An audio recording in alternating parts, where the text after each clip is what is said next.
Hello, everyone, and welcome to this webinar. This is the Shreem Brzee monthly workshop that we host for free every month. And if you would like to be notified, please make sure you add your name to the list on the link below so you receive updates. So today we are going to talk about the power of rituals and how sacred ceremony can actually further or accelerate our Shreem Brzee practice, or any spiritual practice for that matter. So we have with us a Vedic priest and who is well versed in rituals as well as the scriptures with us, Priest Prem Raj, and he's joining us from Mauritius, but he's originally from India, and he has performed many rituals on behalf of Pillai Center. So today, and if you're in one of our programs, you've probably seen him perform guided ceremonies. So Priest Prem Raj, if you could put on your camera, we could see you. And today I'd like to first talk about how to demystify rituals. Like, what is a ritual for folks who are really new to this? And then we'll talk a little bit about kind of where did rituals come from? What was the origination from them, and why are they so popular specifically in India?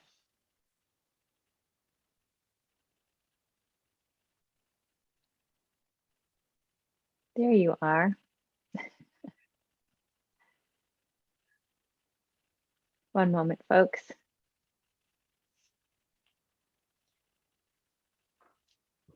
Here I am. Namaste. All right, thank you. Did you catch my question? I did. Can you please repeat the question, please? Sure.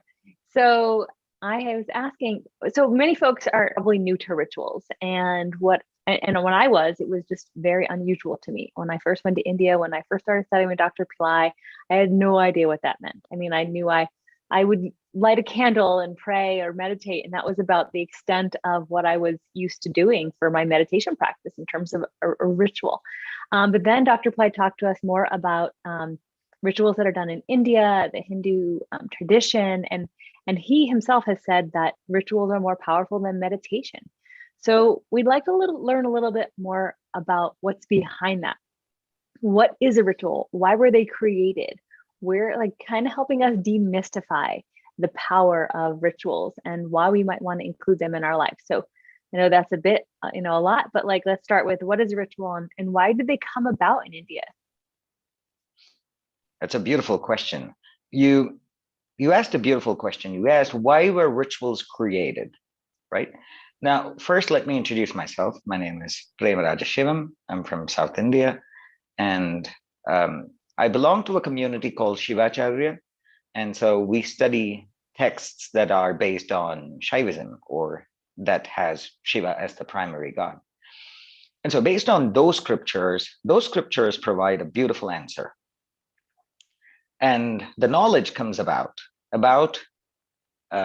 life and all other aspects of life with like a beautiful question asked by Parvati to Lord Shiva, the consort of Shiva known as Parvati. She asks him, how can we help these poor beings to remove all the worries and the struggles that they go through? And then Shiva unfolds an immense amount of knowledge. And so these are elaborated in 28 scriptures known as Shaivagamas. So it goes on about that. And so coming to the question, why were rituals created? Rituals are a part of, as I mentioned earlier, a whole set of knowledge that were revealed to Parvati by Shiva.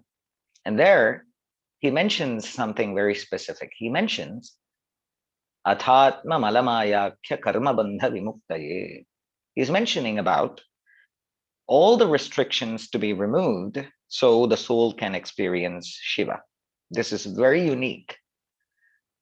We speak of 3 diseases that were created along with human beings, and how these 3, the word disease is very loose translation. We could call them 3 binds. We could call them as 3 kind of obstacles that stop us from experiencing Shiva or becoming Shiva. And so to remove those, rituals were created. That is one. We have multiple other answers. So when you try to reiterate the question in a way, saying what are the benefits of a ritual, then a lot of scriptures provide immense amount of knowledge about that. Now, of all the actions that human beings can perform, rituals are going to be the most highest standard. A very, very selfless, an action of very high standard could be one. And another answer could be that if you want things to happen, and if you want your life to be guided in a very specific way, then you need to align your mind, your words, and your actions in a way to achieve that. And ritual is the best way to do that. So here are your answers. We have to remove all the obstacles and restrictions of the human mind or the human consciousness. And then we have rituals as the highest standards and rituals as a way to achieve success or to achieve certain goals and to align your mind, your words, and your actions in that same way. Okay, great. So you had mentioned the three, someone posted in chat, you had mentioned the three sins, is that correct? And rituals are there to be helping to remove that. Yes. Is that what are those? Understood? Okay. Yes. Are you going to ask me what those are? Sure, yes. Well, again, this is going to be a long answer, but I'll try to keep it as short as I can. I'm going to talk about one of those. So we have three things. One is Arnava, the other one is Karma, the other one is Maya. Now, under the context of Shaiva Siddhanta or Shaivism, these words have a different meaning than the common meaning. For example, Adi Shankara in his texts mentions how bhakti is the most powerful way to experience liberation in the sense for the soul to experience its innate magnificence. So when he uses the word bhakti and then he explains that bhakti is swaswarupanusandhanam bhakti vidyabhidhiyate. Understanding the soul is known as bhakti, not worship, not devotion, but understanding the soul. So similarly, when we use the word karma and maya, we're going to have a special kind of a meaning towards that. So coming back to what those three are. So Arnava, Karma, and Maya. Let's talk about Arnava because it's the most interesting thing. Arnava sounds more like ahankara, which means selfishness, the ego, the I, right? And so many of the scriptures focus on removing the I in the sense, the self. The self from many of the things to prevent karma from happening. And so by removing karma, you're going to get closer to your goal of liberation, of experiencing happiness always. But that's not what it is. It's not ego that is mentioned in Shaiva Siddhanta. Imagine a beautiful Shiva Linga right in front of me. Shiva Linga is more like a symbol of Shiva, right? Or imagine a beautiful flower in a dark room where you're seated. Because it's dark, even though your eyes are working perfectly fine, your eyes, your nerves, and your brain, through which you're going to observe things, they're all working at their best, but still you're not able to see. Why? It's because there isn't any light in the room for you to observe that. So what do? We light a lamp. The beauty of the lamp is that it doesn't just show itself, but it shows everything in the vicinity. So we keep a light, and so through the beautiful light that shines from the light, we can observe the beautiful flower in front of us. But imagine placing a pot on top of that beautiful light. Again, it's all darkness. So despite the presence of a lamp, we're still not able to observe that flower in front of us because that lamp is being covered by a pot. And so the analogy is that we are the souls. That beautiful flower is God, the idea of God, and the light is going to be the way we observe the God, and that is covered with a pot. And so removing the pot, that pot represents the tattva called Arnava. So removing the pot is the process of rituals. So through rituals, this binding, this thing that stops you from experiencing or for enjoying that flower is to be removed. And it happens through multiple ways. Rituals are one way, but through multiple ways, we need to remove that and let the light shine bright and for the flower to be seen. And so this is a small analogy that we use, and rituals are a part of that. That's a beautiful, excuse me, a beautiful analogy. I really love that.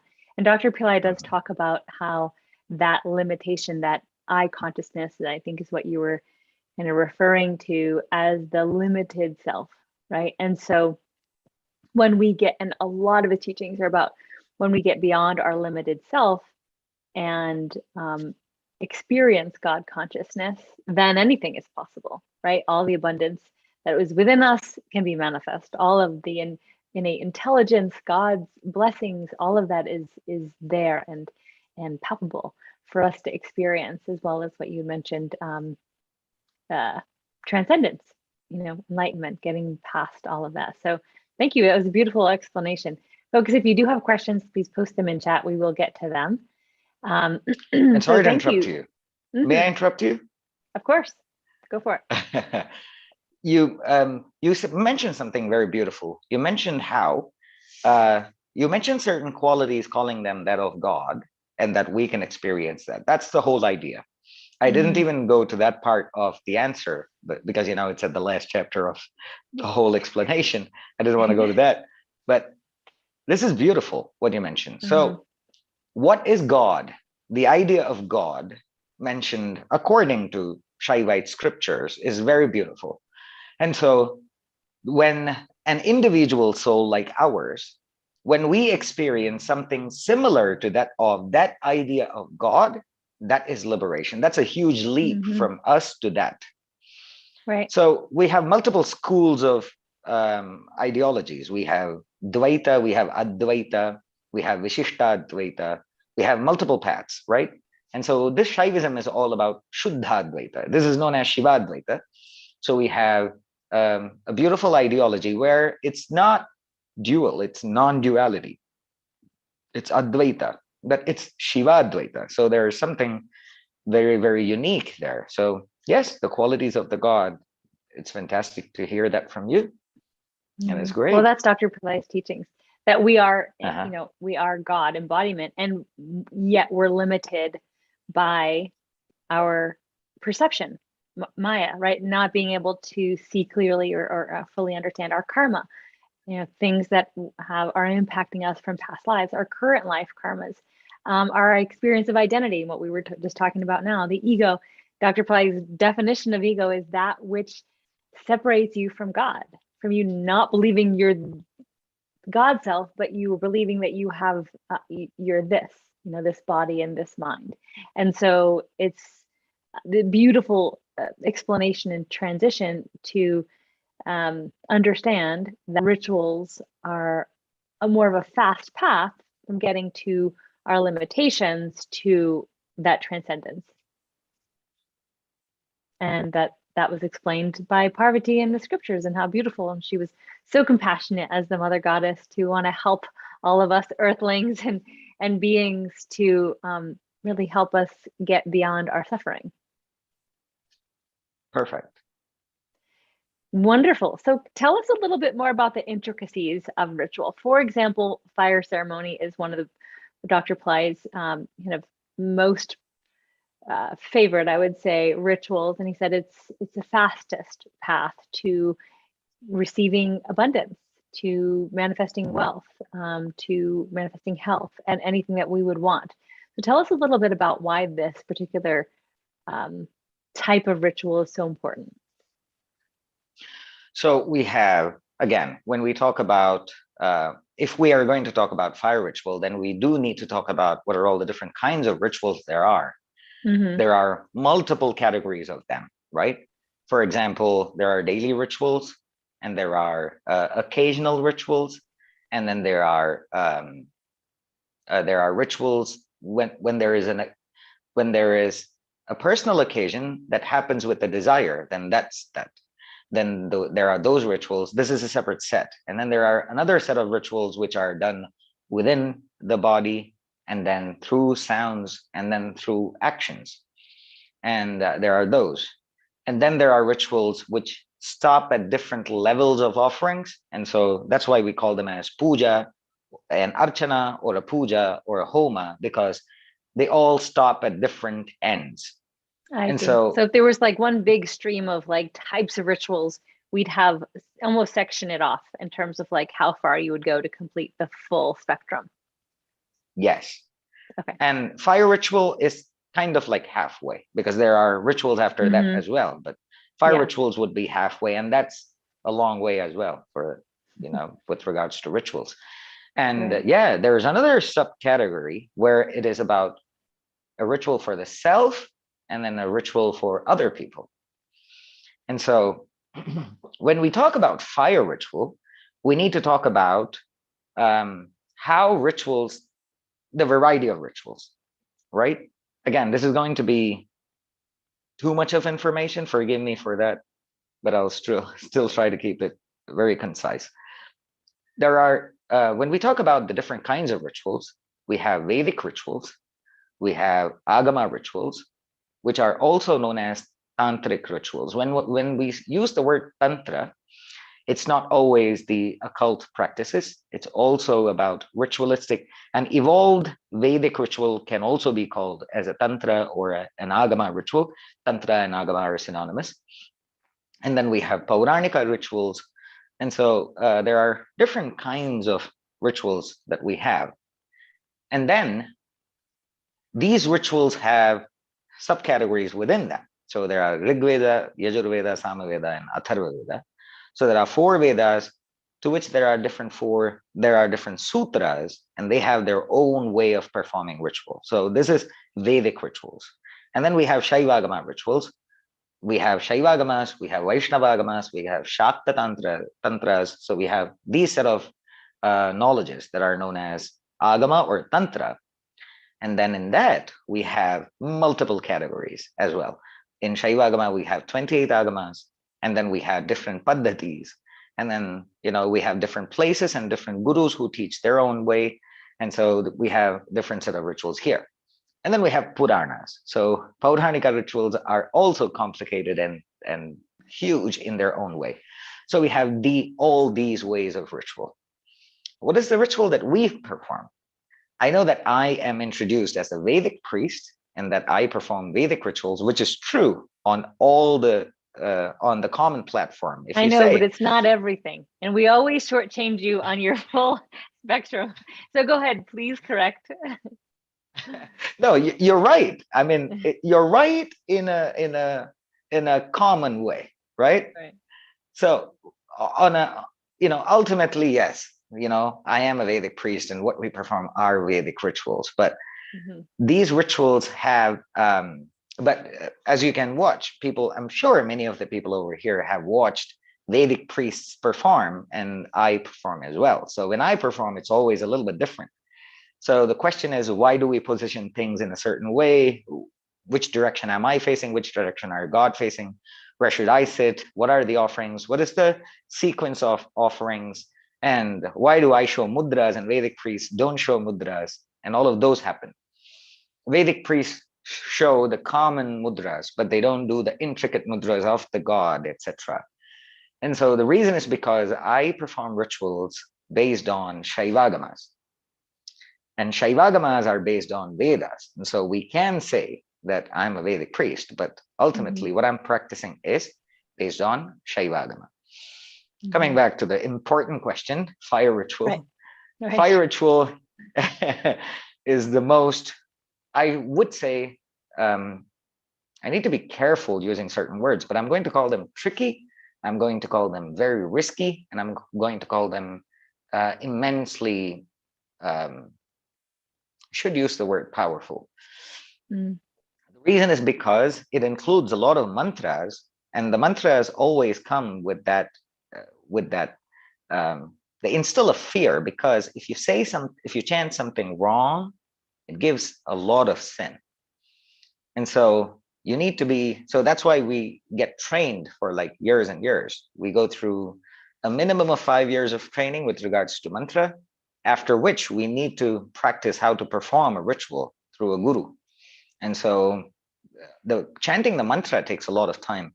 So you need to become really, really well versed in chanting a mantra.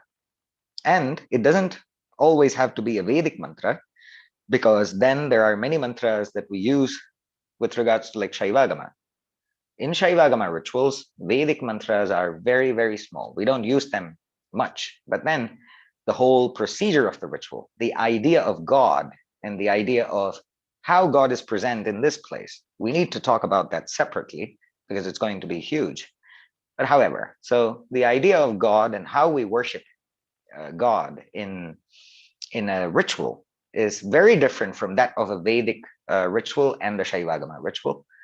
It's very similar in all the agamas, in the sense the Vaishnavas, the Shaivas, the Shaktas, all of them practice, even the Kaumaras, they all practice the idea of God in a very similar way. The Vedic way is way different. So we have these differences. And then what makes the fire ritual most special is because the offerings that we perform. And again, when it with regards to performing a fire ritual, there are two things. In Shaivagama, usually the Acharya performs the fire ritual, and this is very traditional. So please understand me from a Shaivite's perspective.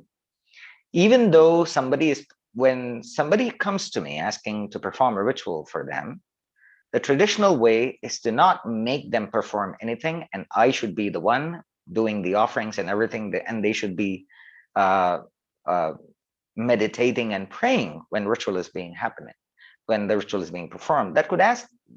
One could ask the question, well, why don't they get to perform the ritual? It's a very restricted space, and it goes through a lot. The fire is worshipped with immense respect and with immense devotion, that not even other priests are allowed to perform offerings into the fire, and only the one who takes up the responsibility or the role of Acharya gets to perform the fire ritual. This is extremely traditional. And even at a priest's house, there is another priest performing the ritual and not the priest. Commonly, the Diksha Guru performs at home. And so this is the fire ritual. But nowadays, everybody gets to perform, and the fire is worshipped in a way that is more, for lack of better words, I'm going to use friendly. Fire worship has become more friendly so that other people can also participate and perform offerings. And so that happens. Can you tell us a little bit about the significance of fire? So I know Dr. Pillai has talked a little bit about it in terms of, fire bridging the like heavens and the earth, right? Like the element that is in between. And how does that play into the fire ceremony itself?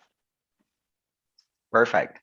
So fire acts as a bridge. Fire acts as a gateway. Fire acts as a messenger, is what Dr. Pillai usually mentions. He mentions how fire can be called as a Havyavahana, the carrier of all the prayers, right? The carrier of all the offerings. That is the Vedic way. That is, so with regards to a Vedic ritual, right? We are in a yagashala. We are in a space where fire rituals are being performed. So as you can see, There's no gap between the pot and the fire pit. We have them close to each other. This is not the case with regards to a Vedic ritual. In a Vedic ritual, it doesn't matter where the pot is and where the fire pit is. They can be in two different rooms, and you can still perform a fire ritual, and they can be really successful, and they can be very traditional, because fire is going to act as Havyavahana, as a separate entity of his own. Fire is a separate entity, and the pot, the deities invoked in the pot, are going to be a separate entity. So there's no connection between the fire and the pot with regards to Vedic rituals. And that's when we use the words like Havyavahana, the carrier of the prayers, etc.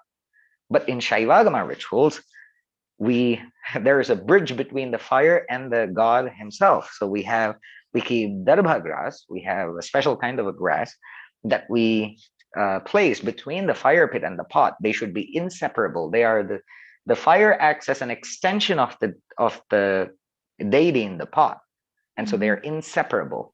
So when I perform a ritual, or when any Shivacharya, or when any Shaivagama priest, even Vaishnava priests, even when they perform a ritual, I'm sorry, not Vaishnavas, specifically Shivacharyas and Shaivagama priests, when they perform, the fire pit acts as the mouth of God, and the fire acts as the tongue. And so here, offerings are made directly to the deity, to their mouth. And there, fire is no carrier. Fire is not carrying anything. Fire is not an entity. Fire is nothing but God himself or herself when the ritual is being performed. This is Shaivagama ritual. And again, another God disclaimer. is receiving. So basically, the gods are receiving the offerings as if it was their tongue, as if it was their mouth. And that's how we're making these offerings to them. Yes. Through the fire as the mechanism. Yes. As a Vedic, so when Vedic priests perform, fire is a separate entity, right? Because the Vedic gods and the gods we worship are different. Again, this is going to be a very long subject. We don't need to get into that. Let's just bypass all of those details for now. We'll get to it later. For now, I really want to better understand the significance of the fire ceremony itself. And so getting a little deeper into that, are you going to go ahead? So in fire rituals that I perform, or when Shivacharyas perform, fire isn't a separate entity. And so it is an element, not an entity. And so it's an element that absorbs in the name of God as a form of him. Do I make sense? Wow. Yeah, great. Yes.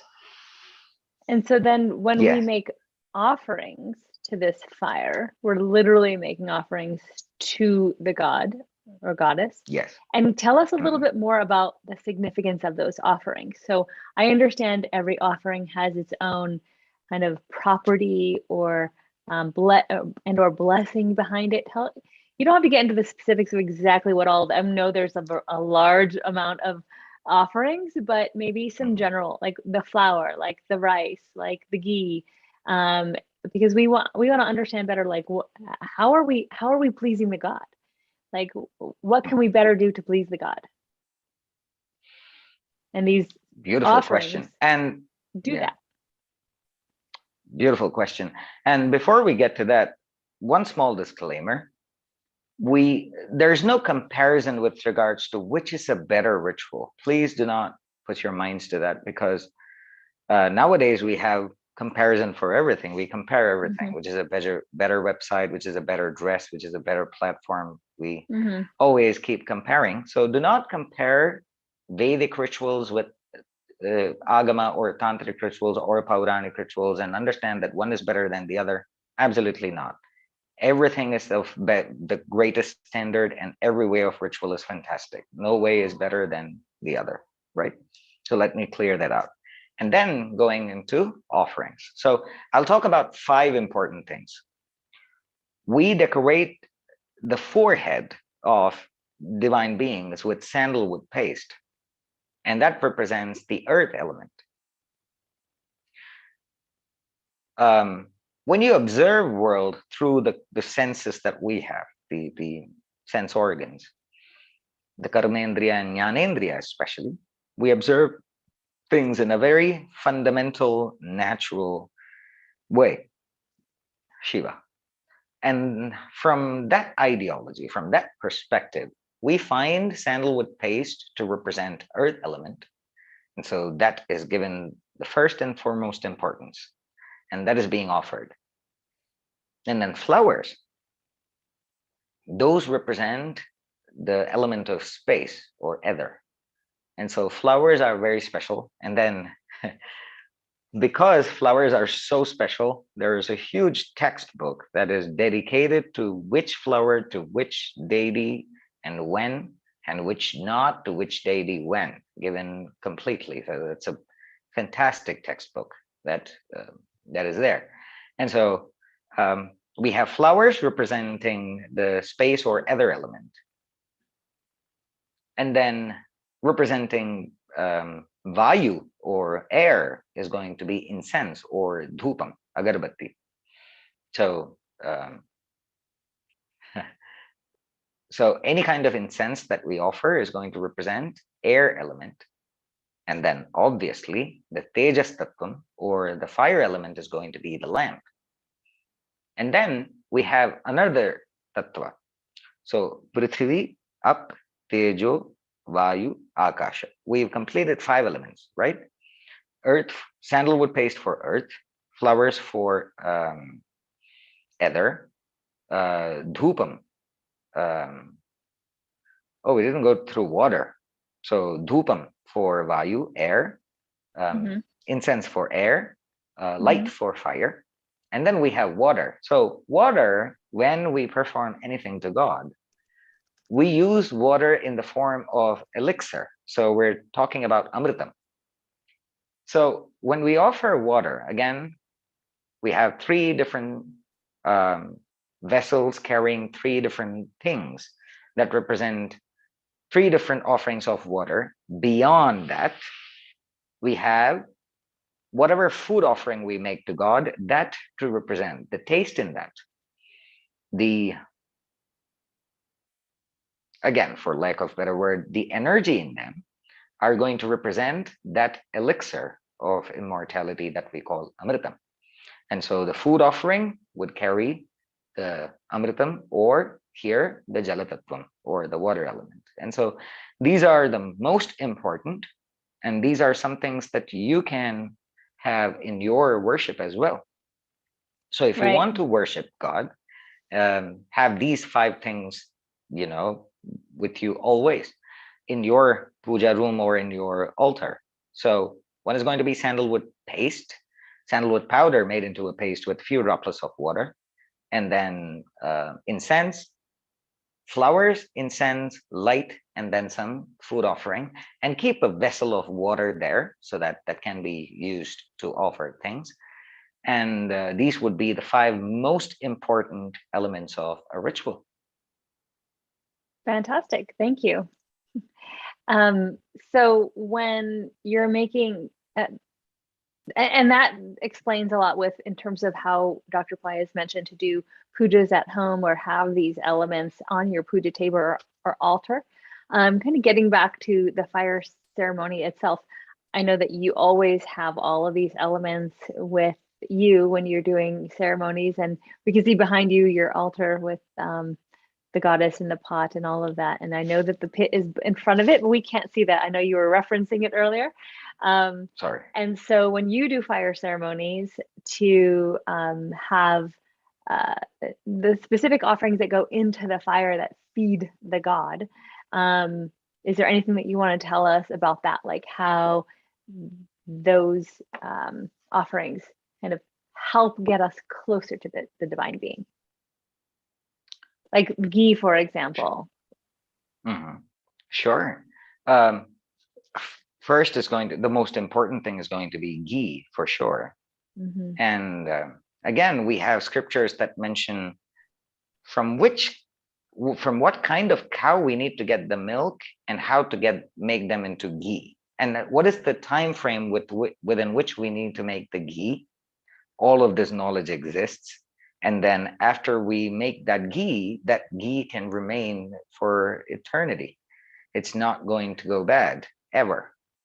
And so, and usually where people are going to use that, but they're not going to make factory amounts of ghee. With the little they're going to make, they're going to use it pretty fast, but they still stay good for a long time. And so ghee plays an important role.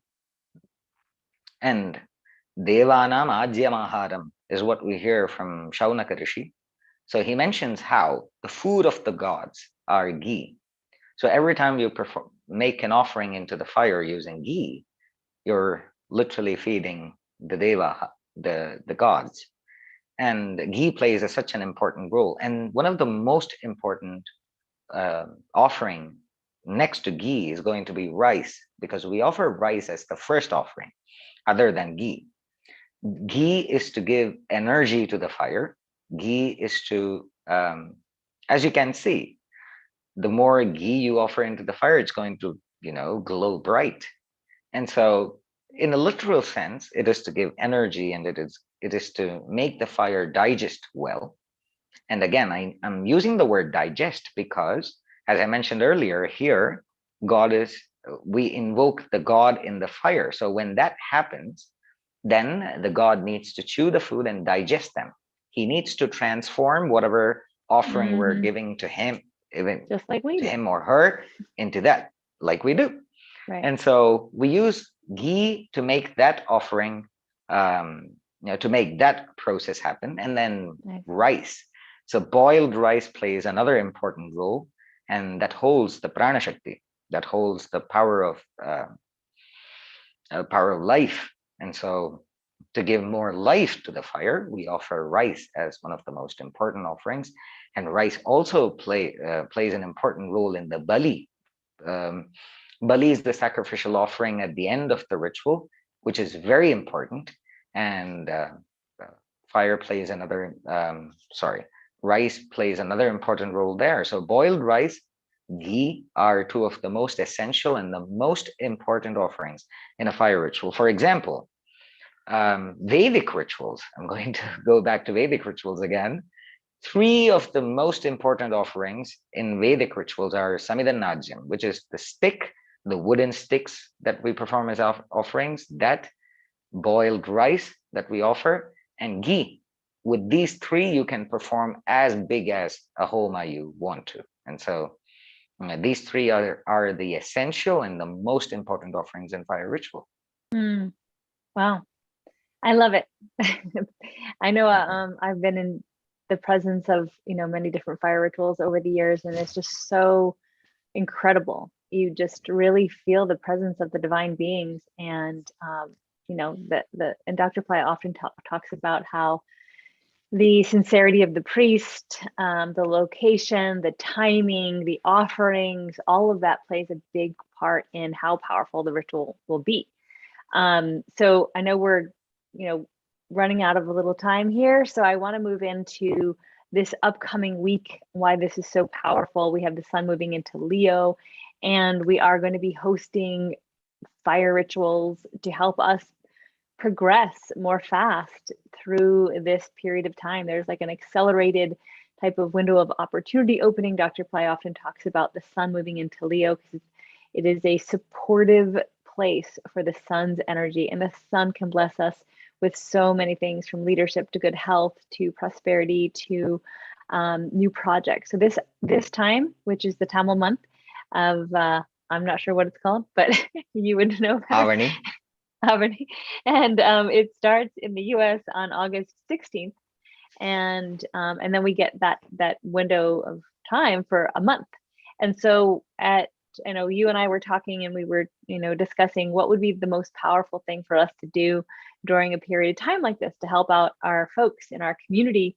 And the fire ceremony during the sun in Leo is just an immense opportunity for us to kind of ride that wave, where we'll be, you'll be invoking on our behalf many different mantras. We've picked power times throughout I think it's a 3-week period for 5 different rituals that we'll be performing. And you'll also be teaching 2 additional sessions on side of that group where we can learn more about Karma Yoga, Bhagavad Gita, how Krishna talks about that, as well as manifestation principles inside of the Agama scriptures. So we'll be hearing from you about those two teachings, and then 5 different fire ceremonies. Tell us a little bit about like what you feel the importance of these particular rituals that we selected, and let me go through and tell people what they are, just so that we have an overview. So we're starting out with a sun ceremony, and that is when sun moves into Leo on the 16th. And actually that day we'll do a little preparatory session. I'll be hosting that, which how to use the Manifest with Fire program, how to kind of align yourself with these rituals, with the mantras, with the power times, and really make the most of it with that internal manifestation as well as that external communication with the divine beings, how we can best utilize that and bring it all together. So that's going to be on the 16th, and you had the ritual that you selected was for Ganesha and Shiva, for the sun's Shiva energy. Surya. Yeah, there you go. The next ritual we have is August 18th, which is Krishna's birthday, and that is I feel like Krishna needs no introduction. Krishna, who brings us this beautiful 200% life of both material and spiritual energies, and his blessings. He's both a destroyer as well as a lover, and there's many different ways that we can describe him, but Dr. Pillai has definitely given Krishna a beautiful platform inside of this community. Then we are going to move into the August 25th, which is a Durga new moon. So this is a new moon time, and we'll be performing a Durga ceremony, which to eradicate evil forces, how to destroy negativity and protect yourself against those type of forces that are in our life. They're inside of us and they're around us. And so Durga can really help bring those blessings and create a blanket of protection around us, like the divine fierce mother that she is. Then we have September 2nd, which is an Anuradha star day. And I believe it's also a Friday. Yeah, it's a Friday, Anuradha. And we're doing a Lakshmi Narasimha fire ceremony. And that helps us to both remove any negativity, because Narasimha can do that. He removes what Dr. Pillai calls ugliness and creates beauty, and as well as prosperity. Then our final ceremony will be on September 5th, and you had selected Lord Bhagya. I think I said that right, Bhagya. And that Bhaga. is the 11th, Bhaga, okay. That's the 11th moon, and I don't know anything about that being. So if you can give us a little overview of, your interpretations or your information about these rituals and why you selected them and why you feel that they're important. Thank you for the opportunity. Thank you for the opportunity to help me choose these rituals and for helping plan this program. And just the title, I had to contemplate the title of this program, which is very beautiful, Manifest with Fire. So with regards to manifestation, we use that word with regards to the thoughts transforming into actions, into reality. And when you think of how to make the thoughts become reality, we find what could be the obstacles first and how to remove them. And with regards to the rituals that we chose, Gokulashtami couldn't be missed, and so it would be a sin to omit Gokulashtami or Krishna's birthday, and so it had to be a part of the ritual. And we're going to chant a very beautiful mantra on that day. That's a 17-syllable mantra of Krishna, And so that will be the main offering during that day. So Gokulashtami happened. And since sun is moving into his most active state in his own house, where he's going to be more active, it brings in a lot of beautiful changes into people's lives. And to begin the program, the plan was to have Mahaganapati and sun worship from Shaivite's point of view, from Shiva Surya. He even gets the title Shiva Surya, and the Vaishnavites call him Surya Narayana. The Shaivites call him Shiva Surya, the same sun. But however, so Shiva Surya and Mahaganapati Homa was planned to be the first one. And after that, as you mentioned, Gokulashtami, and then Drishti Durga. So you remove the pray to Mahaganapati, remove the obstacles first. Gokulashtami, as you mentioned, Krishna Paramatma, who is capable of giving, who has proved to live a life, to go through challenges and to succeed in life in both ways, and ultimately, help people ascend to Swarga, to heavens, to moksha. And so Krishna Paramatma, and after which Drishti Durga.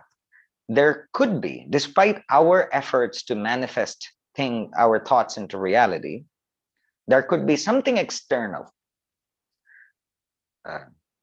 Yesterday I was watching one of Dr. Pillai's old videos where he speaks of Adhyatmika, Adhidevika, and Adibhautika, which is both from Ayurvedic texts and Shaivagama texts, talking about external factors that could even bring in diseases or could be a great obstacle with regards to succeeding or transforming thoughts into reality. And so to remove that, and one of the most important obstacle or challenge would be drishti, which would be evil eye. And so to remove that, Drishti Durga Homa was planned. And then September 2nd, Anuradha Nakshatra. Another Anuradha Nakshatra Homa for Lakshmi and Nrisimha. Lakshmi and Nrisimha are one of the most beautiful combination of success, victory, and so when you say success and victory, one would be you winning, and one could be the defeat of the negativity, right? There could be two meanings to the word success. One could be us winning, and could be the defeat of negativity, the victory of auspiciousness and the defeat of negativity. So on both aspects, Lakshmi Nrisimha Homa on Anuradha Nakshatra and Ekadashi was beautifully manifested. And then what would be the best way to complete the program? And that would be Bhagya Sukta Homa. It's a Vedic ceremony, but it will be performed again in Shaivagama way. The god is going to be called Bhaga. We use the word Bhagavan everywhere, right? Bhagavan Ramaha, Bhagavan Krishnaha, Bhagavan Shiva. Even for Rudra, in the Vedic chant, Rudra chant, it begins with Om Namo Bhagavate Rudraya. We call him Bhagavan. Namo Bhagavate Rudraya, Chaturthi Vibhakti. So Bhagavan, Bhagam Asya Astiti, because he has Bhagam, he is called a Bhagavan. And so that Bhagam is the auspiciousness. And so to instill auspiciousness in everyone's lives, we will perform Bhagya Sukta Homa, with which we'll complete the program. And apart from that, there are also individual Shreem Brzee fire labs where we add the name and the nakshatra in the fire offerings for 108 times. Even that is happening selected for a specific part of the program, if I'm not wrong. Yes, actually, one of the packages that folks can buy includes two ceremonies with you, individual ceremonies. So we have the group rituals that are done. Those are 5 of them. And then if people want to do the personalized package, they get 2 individual personal fire ceremonies, and they can actually choose whether it's Shreem Brzee or Ganesha or the different gods or goddesses that they can select to have done with you. Fantastic. So there are many much more plans that we have for Manifest with Fire. We're going to identify what are all the other obstacles that can be removed and have those be performed as well. This was actually planned for a very extended period of time, but fortunately we have other ceremonies like Navaratri and Mahalaya Paksha who are all coming very soon. And so we're going to take it slow, but there are many much more ways in which we can help manifest things. And again, I'm going to say this again, but please forgive me that we haven't implemented this yet, but to guide people to perform rituals, only puja, not fire rituals, to perform sound and light ceremonies on your own. There are many plans that are being made, and hopefully Dr. Pillai blesses for that to be revealed soon, and hope we complete that. And we are very much excited to perform rituals along with you. And very soon we will be doing that, with which we will be able to manifest even more faster, because you're going to perform things with your own hands. And so that's going to help you manifest things more faster. So exciting times ahead. Absolutely. So right now we have the Manifest with Fire program. And then as Priest Parmaj mentioned, we are planning on having a instructional program on how you can perform pujas at home. So the other program that we have is called Wealth Power Time Events. Many of you are in it. We love seeing you every week. And there we have a fire ceremony on full moons, which is basically mandatory for Shreem Brzee practitioners, doing your Shreem Brzee full moon fire lab. And then we have weekly pujas where Priest Parmaj will perform those on our behalf, and we watch them. These are all interactive. So the Manifest with Fire program also should be mentioned that you will join live via Zoom. You will watch it, you will participate in terms of like praying along. There'll be a mantra that you'll be able to chant. We send that to you in advance. He does his own specialized mantras, but at one point he does chanting the mantra that you will receive, so that we all get to experience that together and chant this mantra. And so not only are we calling upon these divine beings, and Priest Parmaj is making the offerings into the fire, and they're receiving them, like we just learned, in terms of their ability, the God's ability to receive and digest these offerings.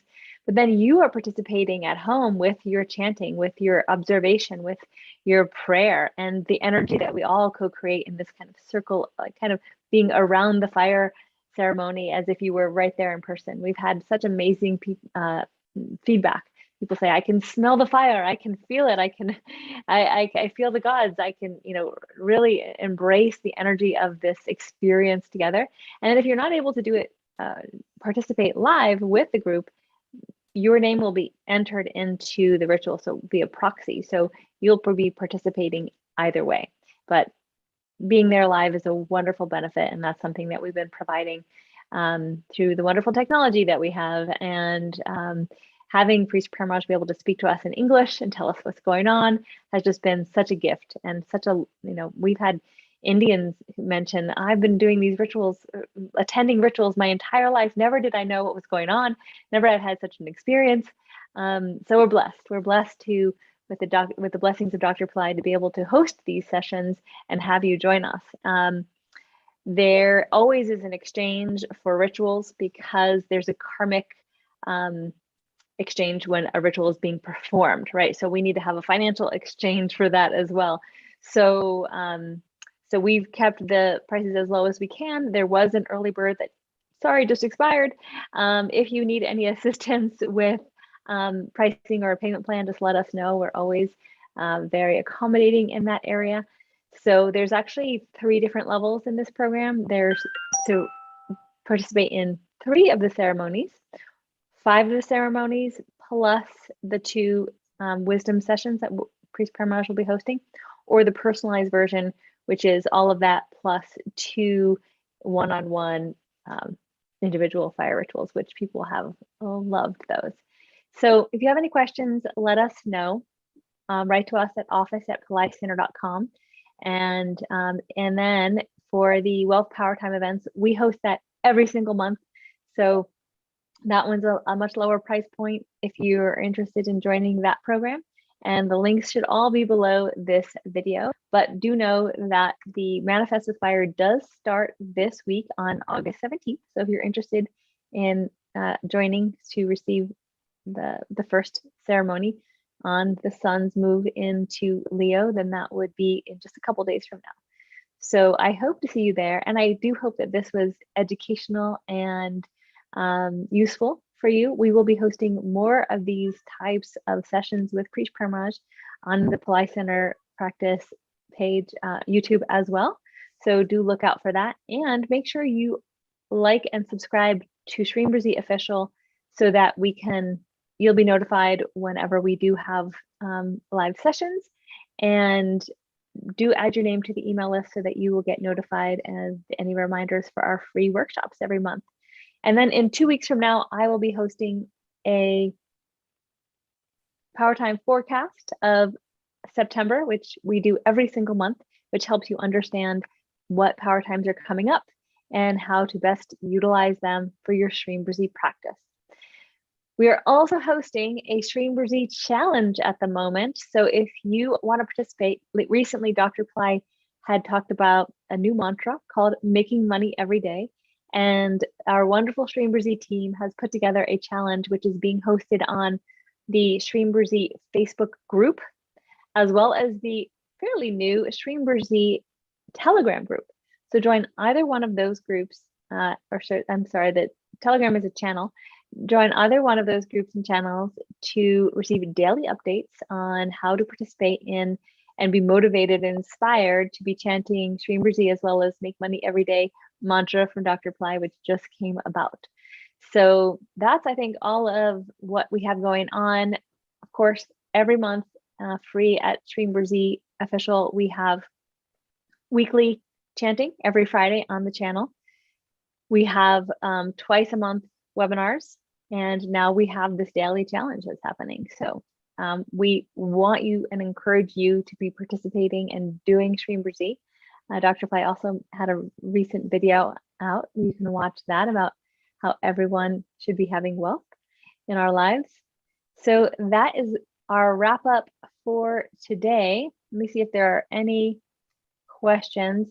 So Layla posted the Facebook group and the YouTube. Thank you so much. You can go ahead and join that Facebook group if you aren't already. Also, the Telegram group is, just go to Telegram and search on Shreem Brzee Official.